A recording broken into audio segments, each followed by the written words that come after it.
আমরা থানচি হয়ে আলীকদম হয়ে তারপরে কক্সবাজার ঢুকবো। বান্দরবান থেকে থানচি রোড এটা। আজকে কি বার? শনিবার না?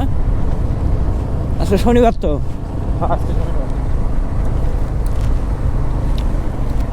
আজকে আমরা শনিবারে আমাদের যাত্রা শুরু করে দিয়েছি। বান্দরবান থেকে যখন থানচির দিকে বেরোবেন তখন আশেপাশে এরকম অনেক পাহাড়ি ঘর দেখতে পারবেন। যারা এখানে বসবাস করে তারা উপজাতি বিভিন্ন ধরনের হয়ে থাকে। সো আমরা এগোচ্ছি আমাদের গন্তব্যের দিকে, অর্থাৎ কক্সবাজার। থানচি হয়ে আলীকদম হয়ে আমরা কক্সবাজার ঢুকবো।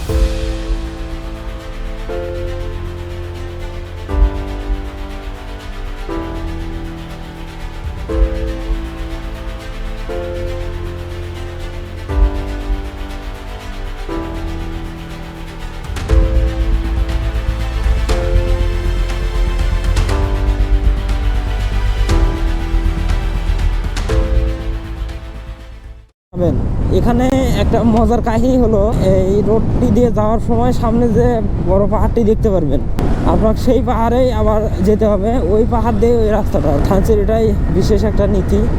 এই যে দেখেন, আমরা আবার ওই পাহাড়েই যাচ্ছি, কিন্তু আমরা সামনে থেকে যে পাহাড়টা দেখলাম সেই পাহাড়েই যাচ্ছি।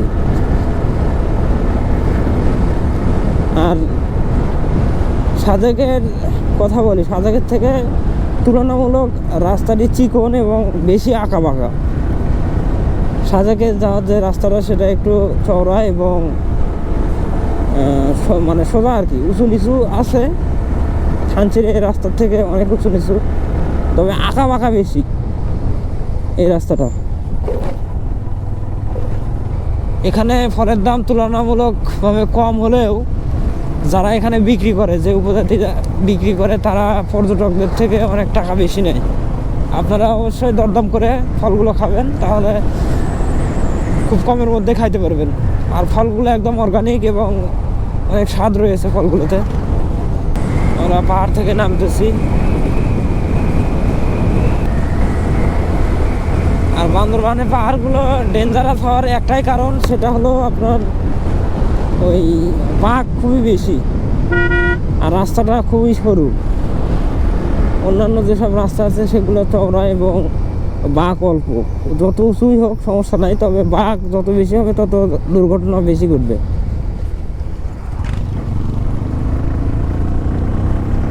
এবং আমরা সামনে আরেকটা পাড়া দেখতে পাচ্ছি। ফল এরা বাজারজাতকরণের জন্য বসে আছে। এখানে ফলগুলো ট্রাক লোড হয়ে বিভিন্ন জেলা শহরে যায়, সেখান থেকে দেশের বিভিন্ন অঞ্চলে ছড়িয়ে যায় এই ফলগুলো। বিশেষ করে চট্টগ্রামে এই ফলগুলো বেশি বিক্রি করা হয়। গলিপাড়া এখান থেকে 24 কিলোমিটার, থানচি 43 কিলো। আমরা মোটামুটি অর্ধেকের মতো চলে আসছি। কিছু দূর পর পর এরকম পাড়া এবং বাজার দেখতে পারবেন। যারা বসবাস করে তারা এই বান্দরবানের বিভিন্ন ধরনের উপজাতি। বান্দরবানে অনেক উপজাতি রয়েছে, সাথে বাঙালিও রয়েছে, তবে সীমিত পরিমাণে। দেখেন এদের জীবনযাপন। ছোট্ট একটা মেয়ে, সেও নিয়ে যাচ্ছে এই বস্তা।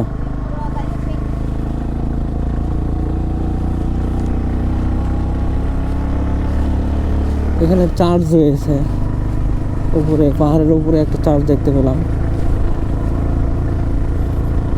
আর এগুলো দেখেন কাঠের, সব কাঠের ঘর বাড়ি। এই যে এখানে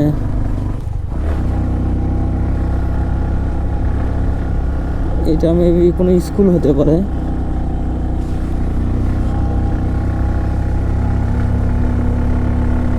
দেখুন, এরা জুম চাষ করার জন্য এখান থেকে নিচে নামছেন। এই রাস্তায় আসলে এদের অনেক দেখতে পারবেন, অনেক, দুই একটা না, পুরো রাস্তায় এরা এদের কাজকর্ম চালিয়ে যায় তাদের জীবিকা নির্বাহের জন্য।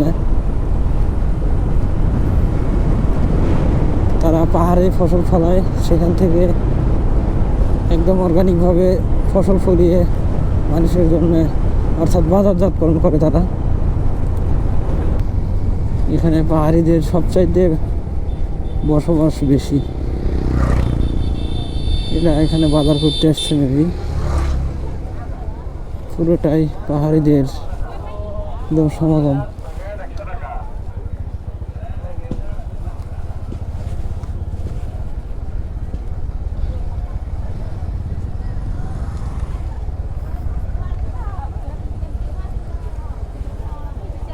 এখানে মেলার মধ্যে একদম সমাগম তৈরি হয়েছে।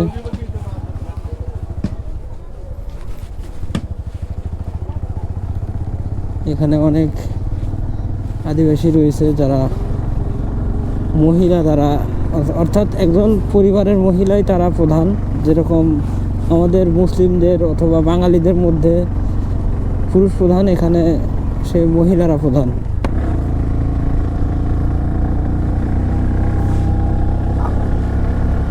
এখানে একটি কমিউনিটি ক্লিনিক মেবি। হ্যাঁ,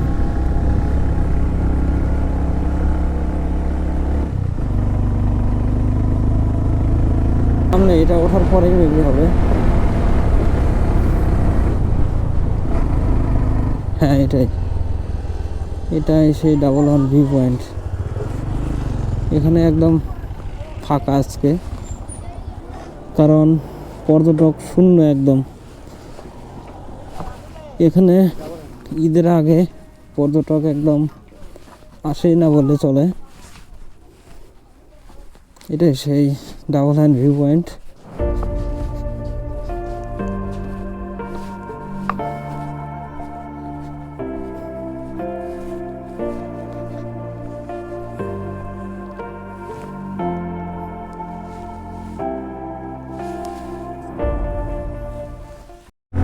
দেখেন, এরা জুম চাষ করে বাসার দিকে ফিরতেছে। খুব কঠিন জীবনযাপন এদের, এবং সেই সাথে আমরাও পাহাড়ে উঁচুতে উঠতেছি, পাহাড়ের চূড়ার দিকে যাচ্ছি। আমরা নীলগিরি থেকে থানচির উদ্দেশ্যে রওনা দিয়েছি। আর একটা মজার কাহিনী হলো, আমরা গতকালকে ঈদে ছিলাম, ওই সাজেকে ছিলাম। সাজেকে অনেক গরম ছিল, তো এখানে এসে দেখলাম তার বিপরীতটা। এই পাহাড়ের মধ্যে যে যাচ্ছি ঠান্ডা, মানে একদম শীতল যে হাওয়াটা, সেটা এসে আমাদের শরীরে লাগতেছে।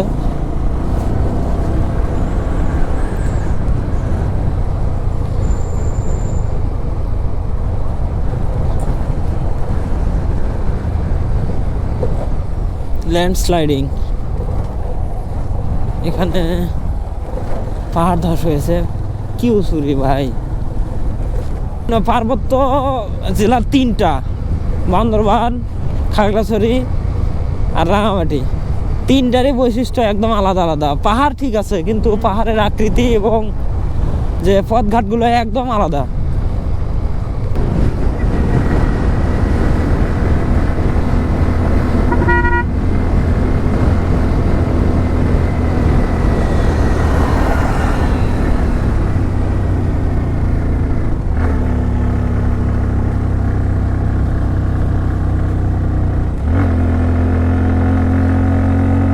Number gear.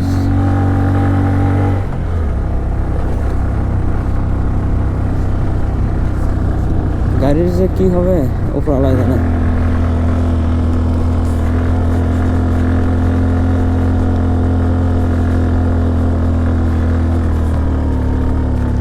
দুই নাম্বার গিয়ারে উঠবে না মেবি গাড়ি।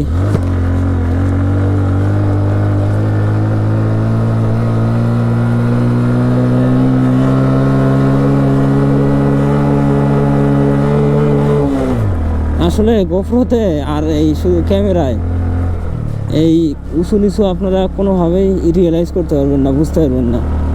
তবে আপনি যদি আসেন এখানে নিজ চোখে যদি দেখতে পারেন, তাহলে আপনারা অবশ্যই বুঝতে পারবেন যে কতটা উঁচু নিচু খাড়া পাহাড়।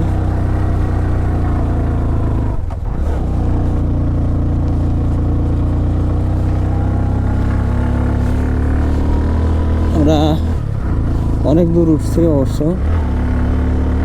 অনেক উঁচুতে উঠে আসছি।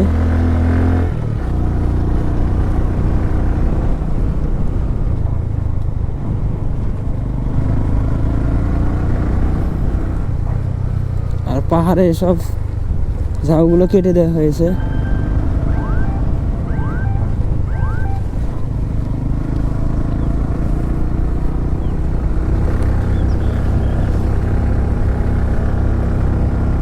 এখান থেকে আর 11 কিলো। আমরা অনেক উপরে উঠে আসছি। এই যে দেখেন পাহাড়ের মধ্যে বাস চলতেছে, কি একটা অবস্থা। আর যে উঁচু নিচু পাহাড়ে ভাই, বাস কেমনে চলে? পাহাড় দেখছিস কি উঁচু এদিকে, উপরে পাহাড়গুলো দেখলো কি উঁচু।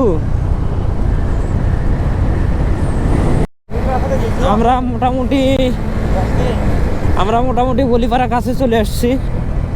এখান থেকে ঝুঁকিপূর্ণ রাস্তা দেখিয়ে দিয়েছে, তবে কি রকম যে ঝুঁকিপূর্ণ দেখা যাক।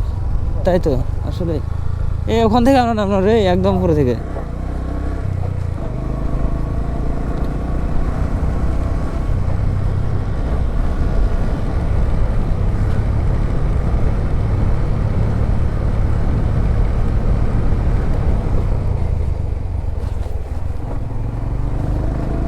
আমরা মোটামুটি বলিপাড়ার কাছাকাছি চলে এসেছি।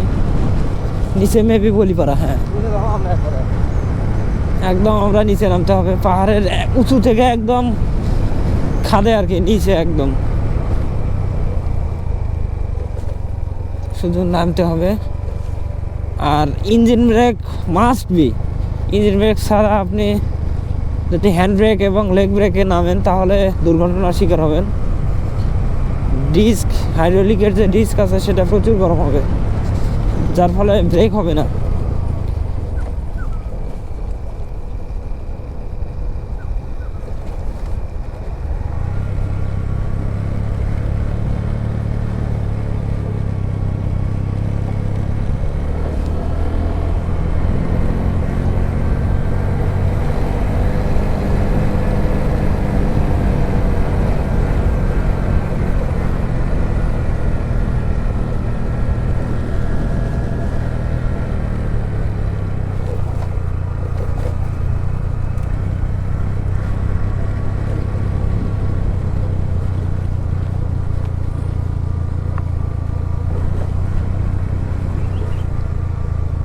এটাই মেবি সবচাইতে ঝুঁকিপূর্ণ রাস্তা আমার মনে হয়, নাকি উমর? এটাই ঝুঁকিপূর্ণ রাস্তা বেশি মনে হচ্ছে না তোর?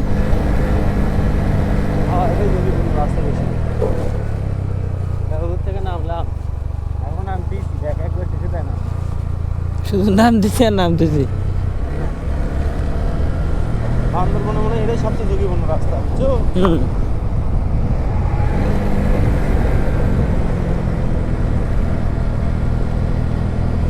এক পাহাড় থেকে আর এক পাহাড় যাচ্ছি আর নামতেছি,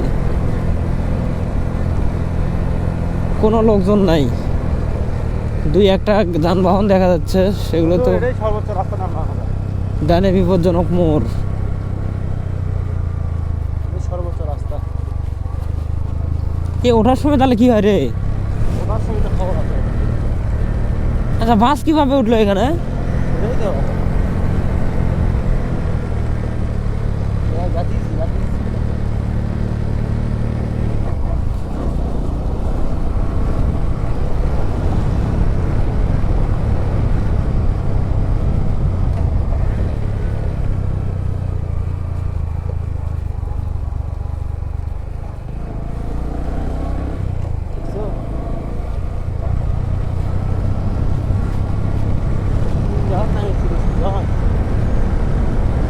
আবার তো আমাদের উঠতে হবে নাকি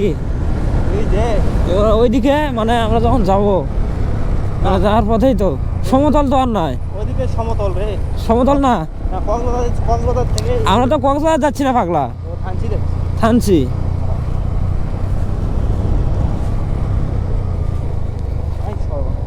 এদিক দিয়ে মিরিঞ্জা ভ্যালি, আমরা মিরিঞ্জা ভ্যালি দিয়েও যাবো, বুঝছিস? একই রোড।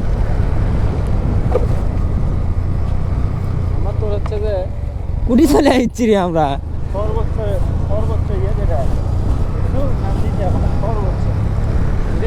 আমরা সেই উপর থেকে উঠলাম, নামলাম। খালি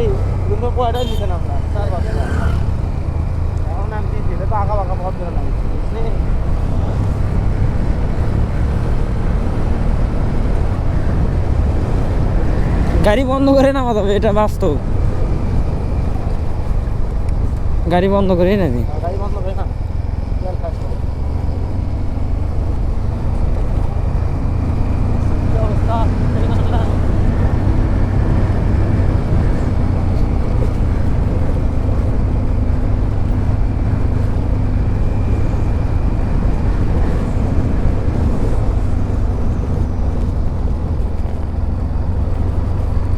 প্রায় 8 থেকে 10 কিলোমিটার।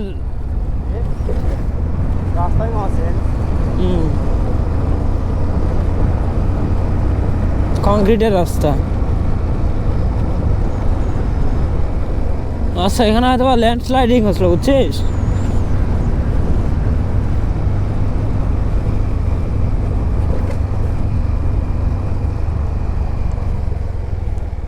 আল্লাহ কি তৈরি করে।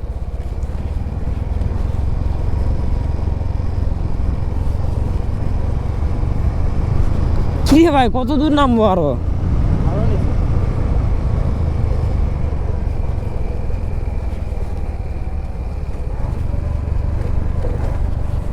গাড়ি এখন স্টার্ট দেই।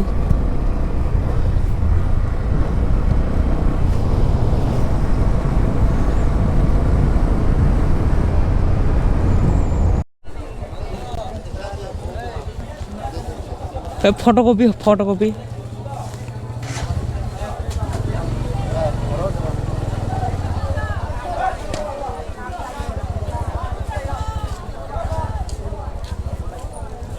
ফটোকপি হবে, ফটোকপি।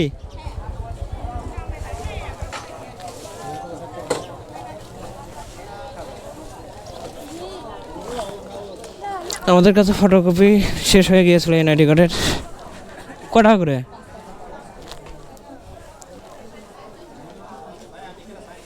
বিকাশ নগদ আছে। টাকাও বের করবি নগদ থেকে, রকেট থেকে। আমাদের এনআইডি কার্ড ফটোকপি করতে হবে। ফটোকপি করে আমরা থানচি আলীকদমের দিকে রওনা দিলাম। সামনে চেকপোস্ট আছে, কারণ আরও অনেকটাই ঝুঁকিপূর্ণ সামনে রাস্তা। তাদের চেকপোস্টে আমাদের এনআইডি কার্ড জমা দিতে হবে। আর যতই জমা দেন ভাই, কিন্তু আপনার নিজের রিস্ক নিজে নিয়ে যাইতে হবে। ওরা বলল যে আপনারা যাবেন, আপনাদের রিস্ক আপনারাই, আমরা কোনো ড্রাইভার নিব না। তো সেই রকম একটা পেপারসে স্বাক্ষর করে আমরা চলে যাচ্ছি। দেখা যাক কতটা রিস্কি হয়। আর আপনারা শুনে হয়তো ভাবতেছেন যে বলিপাড়া, মানুষ বলি অন্যদিক হিসেবে ভাবে। আসলে সেই বলি না, আপনারা যেটা ভাবছেন সেই বলি না, জায়গার নাম হলো বলিপাড়া। হ্যাঁ, আর একটা কথা বলতে আপনাদের ভুলে গিয়েছি। চেকপোস্টে আমাদের প্রথম চেকপোস্ট ছিল ওই যে নীলগিরি নীলাচলের ওইদিকে। ওখানে বললো যে আপনারা তো যাইতে পারবেন না। তখন আমার একটা ফ্রেন্ড চাকরিতে কর্মরত আছে সেনাবাহিনীতে, তোর কথা বললাম। সেই সুবাদে আমাদের ওখান থেকে ছেড়ে দিল এনআইডি কার্ডের তথ্য নিয়ে, আর এনআইডি কার্ডের ফটোকপি ওখানে জমা নিল। আর সেকেন্ড টাইম এখানে এসে ওই যে আপনার বলিপাড়াতে ওরা একদম না বলে দিল যে না, একদম কোনোভাবেই যাওয়া যাবে না, আপনার এখান থেকে ব্যাক করতে হবে। তো ওখানে ওই একই কথা বললাম যে আমার ফ্রেন্ড আর্মিতে কর্মরত আছে, ওকে জিজ্ঞেস করে আমরা আসছি, যে ও তো বললো যাওয়া যাবে। তা বললো আচ্ছা ঠিক আছে, আপনাদের রিস্ক আপনারা নিয়ে যাইতে পারবেন, সমস্যা নাই, তবে আপনার এনআইডি কার্ডের ফটোকপি আমাদের দিতে হবে। আর ওরা বললো আমরা নাকি থানচিতে ঢুকতে পারবো না। থানচির আগে একটা 3 রাস্তার মোড় আছে, তো সেখান দিয়ে নাকি আমাদের যেতে হবে। আর বর্তমানে পাহাড়ের অবস্থা ওই তেমন একটা ভালো হয়নি, যে কারণে এই কথাটা ওরা বলল। খুব উঁচু ভাই, সামনের চাকা খালি বাম্পিং করতেছে, অবস্থা খারাপ।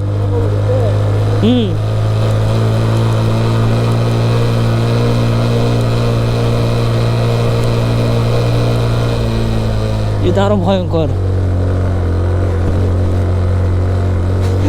ভাই। ভাই রে ভাই, এটা কুড়ি উঠতেছি আমরা ভাই। কি অবস্থা, এ আমার তো ভয় লেগে গেছিল রে। এই কিন্তু উল্টে উঠে না কেন কি? হ্যাঁ,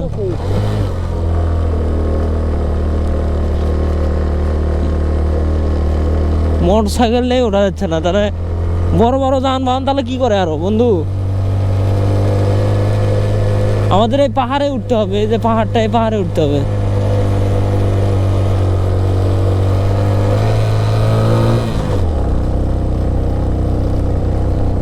দুই নাম্বার গিয়ার দিয়ে কোনোভাবে সম্ভব না।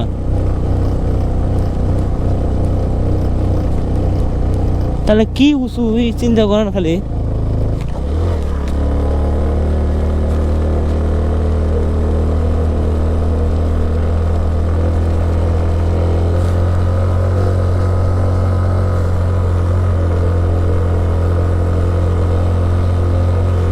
মানে একদম দুর্গম রাস্তা যাক বলে বাংলাদেশের সবচাইতে দুর্গম রাস্তা এটা আপাতত, নাকি?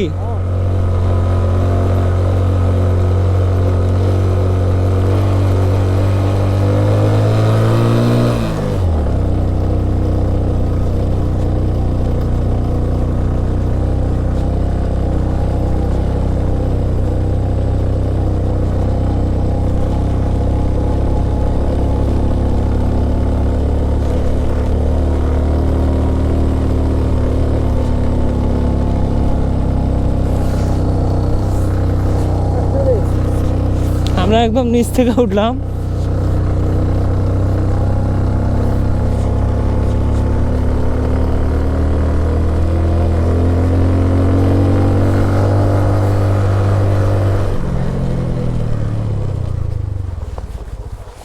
বাপরে, ইস, একুড়ি থেকে উঠছে আমরা, দেখছো? ওই যে নিচে দেখা যাচ্ছে লোকগুলো নামছে, একদম খারাপ পাহাড়। আরো আমাদের উঠতে হবে। আমরা একদম নিচ থেকে উঠলাম, ওই যে থানচি মেবি ওঠে।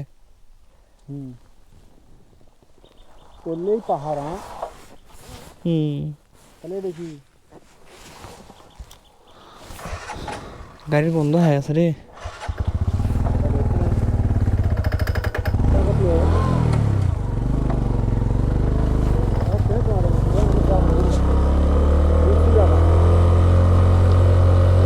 একবার যদি পিছন দিকে করা শুরু করে তাহলে আটকান মুশকিল।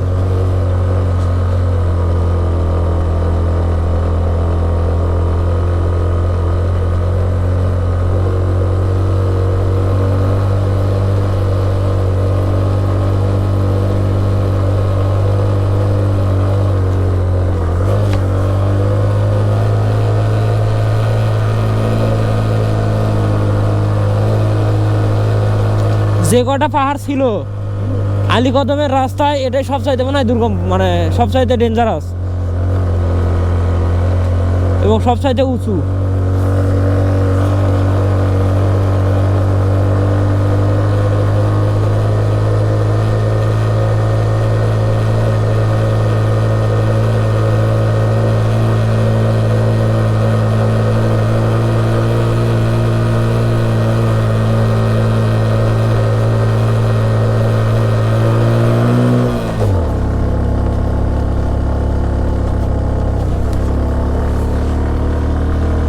একটু সমতল রাস্তায় আসলাম। প্রায় 4 দিন পর আমরা আলীকদমে এসে পৌঁছালাম এবং সেই সাথে সমতল রাস্তায় গাড়ি চালানোর সুযোগ পাচ্ছি। এই 4টা দিন শুধু পাহাড় আর পাহাড়, এই পাহাড় থেকে ওই পাহাড়, এই পাহাড় থেকে সেই পাহাড়, এসব করে করেই আমরা গাড়িগুলো চালিয়েছি। এখন মোটামুটি সমতল রাস্তা হয়ে ভালো লাগতেছে। এখন চলে যাব একদম কক্সবাজারে, চকরিয়া গিয়ে আবার দেখা হবে। তারপর আমরা চকরিয়াতে চলে আসছি, উঠে গেলাম চট্টগ্রাম কক্সবাজার হাইওয়ে। গন্তব্য এখন কক্সবাজার।